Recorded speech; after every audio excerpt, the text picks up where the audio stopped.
Hello guys, तर स्वागत आहे तुमचं आपल्या या यूट्यूब चॅनलवरती. मित्रांनो, चॅनलवर नवीन असाल तर चॅनलला सबस्क्राईब नक्की करा आणि अशाच नवनवीन अपडेट्स आपल्या या चॅनलवरती पाहत राहा. चला तर मग आपण आपल्या व्हिडिओकडे वळूयात. तर मित्रांनो, आपण पाहत आहोत लपंडाव या मालिकेचा आजचा रिव्ह्यू. तर इथे ही जी काही मनस्विनी आहे ती रूममध्ये फेऱ्या मारत असते आणि ती म्हणत असते की या सखी आणि कबीरचं नशीब जे आहे ना ते खूपच बलवंतर आहे. म्हणजे काहीही करायला गेलं तरीही त्या सगळ्यातून ते वाचतात. पण मला असा काही डाव रचायला हवा जेणेकरून माझा डाव जो आहे ना तो फेल झालाच नाही पाहिजे. तर आता इकडे मनस्विनी जी आहे ती म्हणत असते की काहीतरी करायला करायला हवं. तर आता इकडे ती चक्र मारत मारत ती म्हणत असते की असं करू का, म्हणजे किचनमध्ये गॅसचा स्फोट जेव्हा सखी आणि कबीर इथे किचनमध्ये असतील त्यावेळी. पण पुन्हा ही मनस्विनी जी आहे ती बोलते की नाही नाही, असं काहीही करायला नको.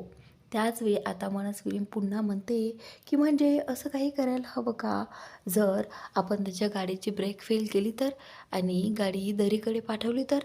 नाही, हेही करायला नको. असा विचार करता करताच आता हे करायचं का ते करायचं का तिचं चाललेलं असतं. पण तेवढ्यातच ती बोलते की नाही, आता या सगळ्याच्या पलीकडेही थोडासा विचार करावा लागेल, जेणेकरून ते विचारच करू शकणार नाहीत की मी त्यांच्याशी कसं आणि काय खेळणार आहे. त्यावेळी आता ही मनस्विनीचा प्लॅन चाललेला असतो.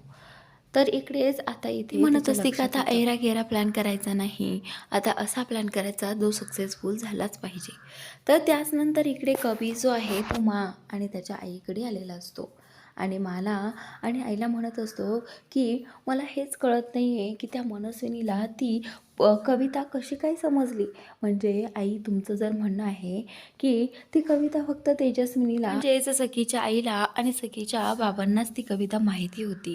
मग अचानक या मनस्विनीने ती कविता कशी काय गायली, तिला कसं काय कळालं, तिने ते कुठून शोधून काढलं, असं आता इथे कबीर ह्या दोघींना साफ विचारत असतो.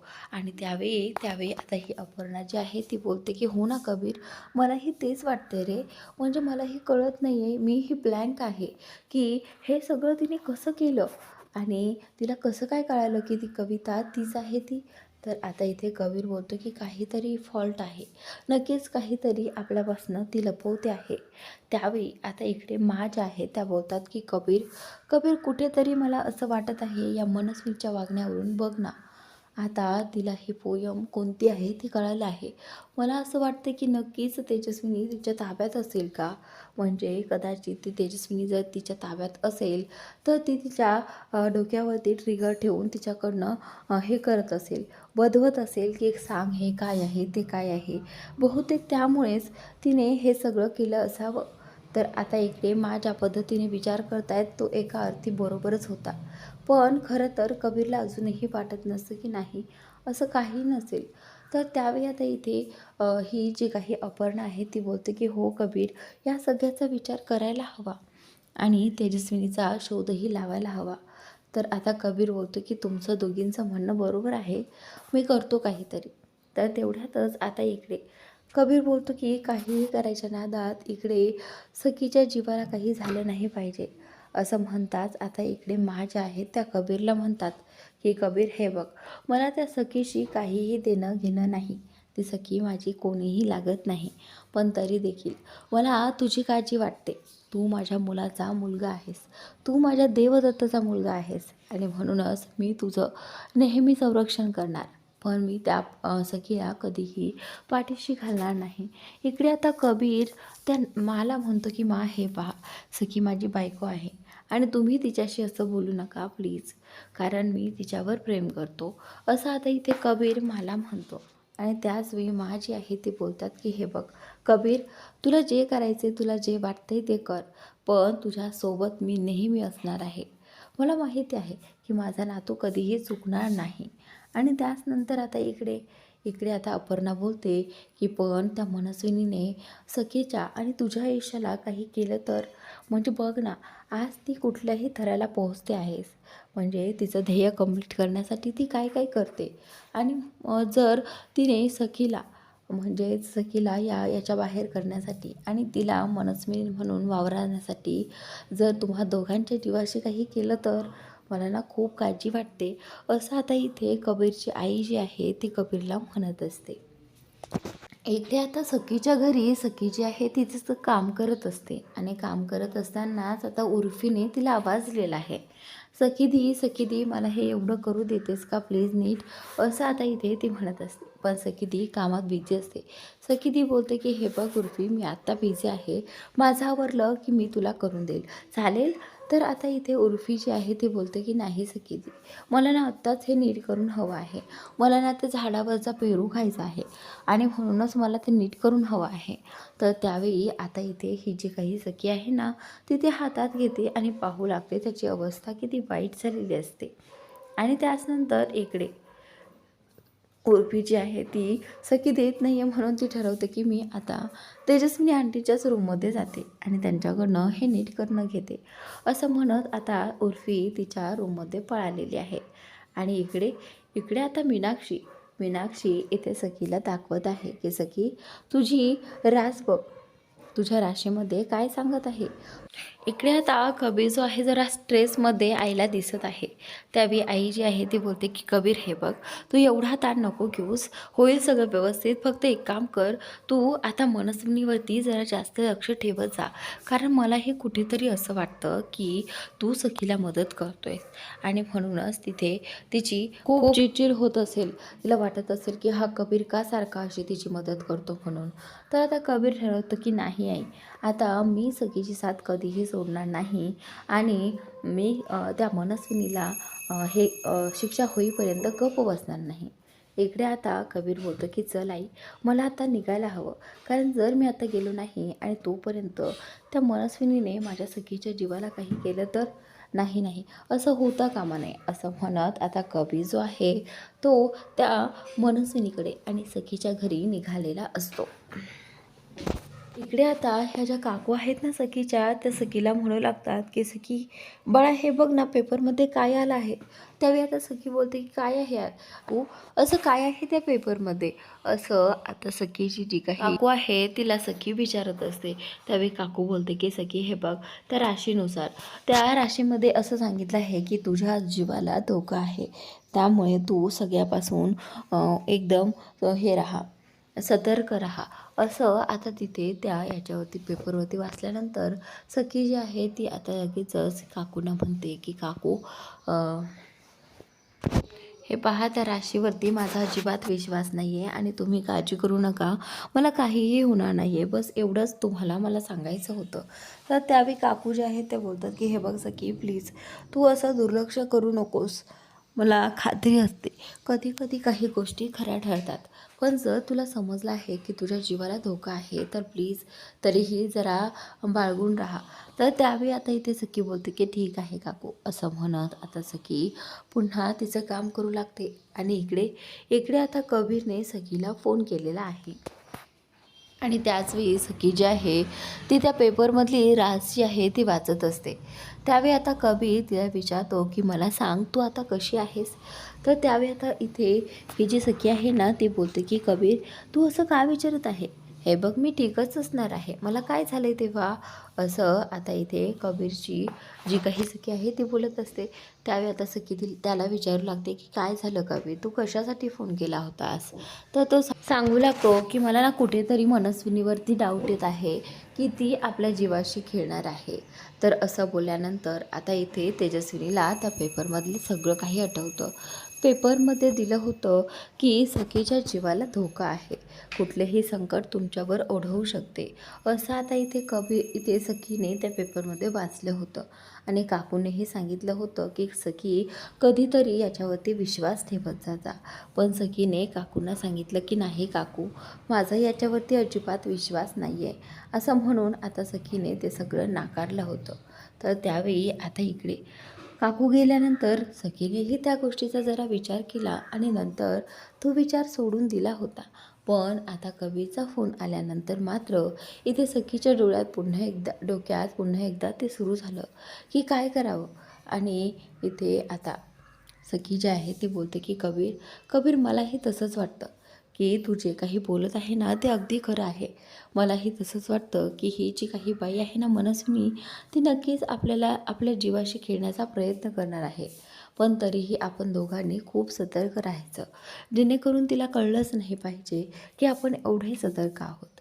तर त्यावेळी आता इकडे सखी जी आहे ती उर्फीच्या पाठीमागे या उर्फीमागे गेलेली असते आणि उर्फी त्या मनस्विनीच्या रूममध्ये जाणार असते आणि मनस्विनीकडून ती गलोर जी आहे ती नीट करून घेणार असते. खरं तर ती उर्फी जी आहे ना ती सखीकडेही आली होती, पण सखीने तिला थांबवलं. सखीचं काम सुरू होतं, पण जेव्हापासून कबीरचा फोन आला आहे तेव्हापासून तिला खूप काळजी वाटत असते. इकडे आता जेव्हा उर्फी या तेजस्विनीकडे येते, खरं तर ही तेजस्विनी नाही आहे, पण ही मनस्विनी आहे. मनस्विनीकडे आल्यानंतर इथे ही उर्फी जी आहे ती बोलते की हे पहा, मला ना ही गलोर नीट करून हवी आहे, प्लीज तुम्ही द्याल का? तुम्हाला येईल का काही करता? तर त्यावेळी आता इकडे ही जी काही मनस्विनी आहे ती बोलते की हो का, बरं बरं ठीक आहे, मी पाहते हां.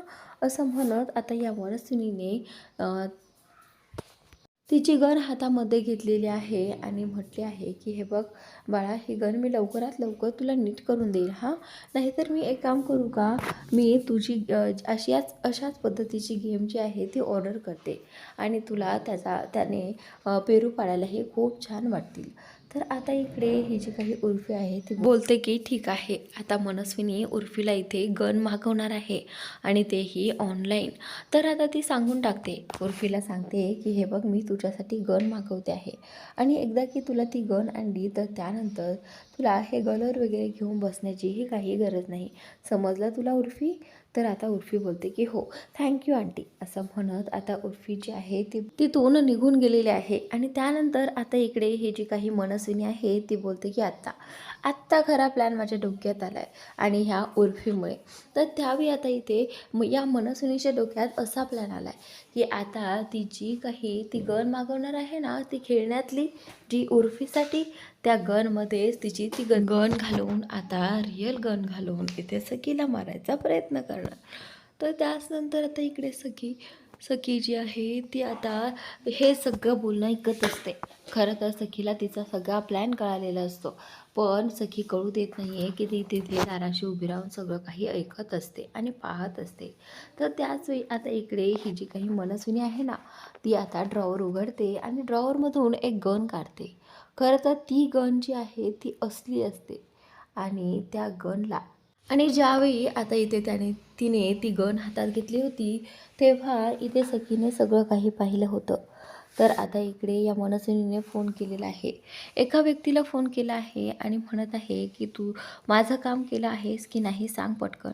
आता आणखी एक काम करायचं, तू उद्या अशीच एखादी हे घेऊन खेळण्यातली गन घेऊन माझ्याकडे यायचं आहे आणि इथे ती गन घरी द्यायची आहे, समजलं तुला? असं म्हणताच आता इथे मनस्विनीने गन आणायला सांगितलेले आहे आणि सतत त्या गनकडे पाहत असते आणि म्हणत असते की आत्ता येणार खरी खेळायला मज्जा. तर इकडे हे सगळं पाहून ना सखीची पायाखालची जमीन सरकली आहे. ही मनस्विनी कशी आहे, कशी कुठल्या थराला सरकेल हिचं काही सांगताच येत नाही. तर त्यावेळी आता इथे सखी जी आहे ती रूममध्ये चक्रा मारत असते आणि आता रूममध्ये चक्रा मारत असतानाच कबीर तिथे आलेला आहे आणि कबीर सखीला विचारत आहे की सखी काय झाले, तू एवढी टेन्शनमध्ये काय दिसते आहेस, तू अशा चक्रा का मारत आहेस? त्यावेळी आता सखी जी आहे ती कबीरला सांगू लागते की कबीर, आपल्या विरोधात खूप मोठं षडयंत्र जे आहे ते रचले जात आहे आणि ते सगळं फक्त या मनस्विनीमुळे होत आहे. असं आता इथे ही जी सखी आहे ना ती कबीरला सांगत असते. कबीर बोलतो की सखी, नक्की काय घडलं आहे, तुम्हाला सांगशील का प्लीज? तर त्यावेळी सखी कबीरला घडलेला सगळा प्रकार सांगते की कशा पद्धतीने उर्फी तिच्याकडे आली होती आणि ती त्या मनस्विनीकडे गेली. त्यानंतर मनस्विनीने तिला गन देण्याचा आमिष देखील दाखवलेला आहे, पण आता ती गन म्हणजे खेळण्यातली गन नसणार आहे. तिच्याकडे ना आणखीन एक गन आहे आणि तिच्याकडे ती आणखीन एक गन मागवणार आहे. म्हणजे या गनमधून ती एक गन तिच्याकडे ठेवणार आहे आणि एक गन उर्फीला देणार आहे आणि तोच मोका साधून त्या गननेच ती मला उडवणार आहे असं आता इथे ती या कबीरला सांगत असते. तर आता कबीर बोलतो की काय बोलतेस तू, हे खरंच हे असं करणार आहे ती? तर त्यावेळी आता सखी बोलते की हो कबीर, मी माझ्या डोळ्यांनी आणि माझ्या डोळ्यांनी ती गन पाहिली आहे आणि माझ्या कानांनी ते ऐकलं आहे. तुला विश्वास बसत नाही आहे का? तर त्यावेळी आता इथे कबीर जो आहे तो बोलतो की खरंच ही बाई कुठल्या थराला जाईल आणि कशी जाईल आणि काय वागेल कळतच नाही काही. अशी कशी ही बाई, तिला जराही लाज लज्जा शरम काळजी काहीच नाही आहे कोणाची. तर आता इकडे ही जी सखी आहे ना ती बोलते की बरोबर आहे तुझं, बघ ना, तिला खरंच काही वाटत नाही आहे. आपण एका घरात राहतो, सगळं काही करतो, तरीसुद्धा तिला माझी काळजी नाही आहे. तर त्याच नंतर इकडे ही मनस्विनी म्हणते की आत्ता खरी मज्जा येणार, आता उद्या मज्जा बघायला कोण असणार आहे. असं म्हणत आता इकडे ही जी काही मनस्विनी आहे ना ती तिची पहिली गन काढते आणि गन काढल्यानंतर एकटक तिच्याकडे पाहू लागते आणि ती ठरवते की आता उद्या अशीच एक गन येणार आहे, म्हणजेच ती उर्फीच्या हातात असणार आहे. तर त्यानंतर इकडे हा जो कबीर आहे तो बोलतो की आता आपल्याला याच्या विरोधात काहीतरी करायला हवं. जर तिचा प्लॅन आपल्याला कळलाच आहे तर आपणही एखादा प्लॅन आखायला हवं. पण काय करता येईल असं आता इथे तो कबीर जो आहे तो सखीला म्हणत असतो. इकडे आता ही जी काही उर्फी आहे ना ती कबीर आणि सखीकडे आलेली आहे. आल्यानंतर उर्फी कबीरला म्हणते की जीजू, खरं तर मला इथे तेजस्विनी आंटीने गन देण्याचा विचार केला आहे. तर त्यावेळी आता कबीर बोलतो की हो का, आणि मला सांग तू काय करणार आहे त्या गनने? तर त्यावेळी ती सांगू लागते की जीजू, मला ना पेरू पाडायचे आहेत. असं म्हणताच आता इकडे कबीर जो आहे तो बोलतो की आता काय करायचं, तिने त्या मुलीलाही सांगून ठेवलेलं आहे, एवढ्याशा मुलीवरती काय परिणाम होतील याचा विचार कबीर करतो, पण ती बाई मात्र काही करत नसते. इकडे आता कबीरही आणि सखीही त्याच विचारांमध्ये असतात की खरंच ही मनस्विनी जसं बोलली आहे तसं करेल काय. तर त्यावेळी आता इथे सखी कबीरला सांगू लागते की ती म्हटली होती की आम्ही दोघीजणी म्हणजेच उर्फी आणि सखी आणि ती मनस्विनी, त्या तिघीही जणी तिथे असणार आहेत आणि इकडे उर्फी तो पेरू पाडत असणार आहे. तेवढ्यातच आता ही मनस्विनी येते आणि बोलते की हे बघ तुझी गण आलेली आहे आणि तू आता ह्याने हे पाडू शकतेस, तुझा पेरू पाडू शकतेस, त्यामुळे काळजी करू नकोस. तर आता इकडे ही जी काही सखी आहे ना ती बोलते की अरे बा, म्हणजेच आता पेरू तोडणं तर सोपंच झालं की. त्यावेळी आता इथे ही जी काही छोटी उर्फी जी आहे ती बोलते की अरे वा, म्हणजे आता मी खुश, असं म्हणत ती धावत पळत तिच्याकडे येते आणि ती गन जी आहे ती आता हातात घेते. हातात घेतल्यानंतर ती पेरू तोडते. त्या गनने एकाच इशाऱ्यामध्ये तिला तो पेरू तोडता येतो आणि ती बरोबर त्याच्यावरती वार धरून तो पेरू जो आहे तो खाली पाडते. तेवढ्यातच जेव्हा ती पेरू खाली पाडते ना तेव्हा ती खूप खुश असते आणि इकडे सखी ही पाहत असते की कुठे पेरू पडतोय आणि कुठे नाही ते. त्यावेळी आता तेवढ्यातच ही मनस्विनी जी आहे ती उर्फीला सांगू लागते की उर्फी, आता तुला एक काम करायचं आहे. उर्फी, तू आता ही गन जी आहे ना तुझ्या तेजस्विनी दीवरती रोखून ठेवायची आहे. बघूयात ती घाबरती का नाही. असं म्हटल्यानंतर आता इकडे ही जी काही उर्फी आहे ना ती खरंच तेजस्विनीचं म्हणणं ऐकते आणि आता इथे ऐकल्यानंतर तिने ती गनही चालवलेली असते. असं सगळं विचार करून ही जी काही सखी आहे ना ती कबीरला सांगत असते आणि त्यानंतर आता इकडे जसं सखीला वाटलं होतं तसं सखीने सगळं काही तिथे या कबीरला सांगितलेलं असतं.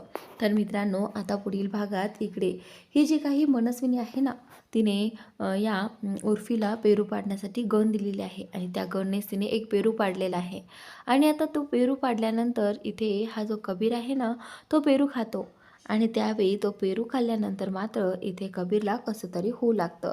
कबीर जो आहे तो खाली पडतो आणि खाली पडल्यानंतर इथे ही जी काही मनस्विनी आहे ना तीही पाहू लागते आणि सखीला विचारू लागते की काय झालं आहे, कबीर असा का पडला आहे.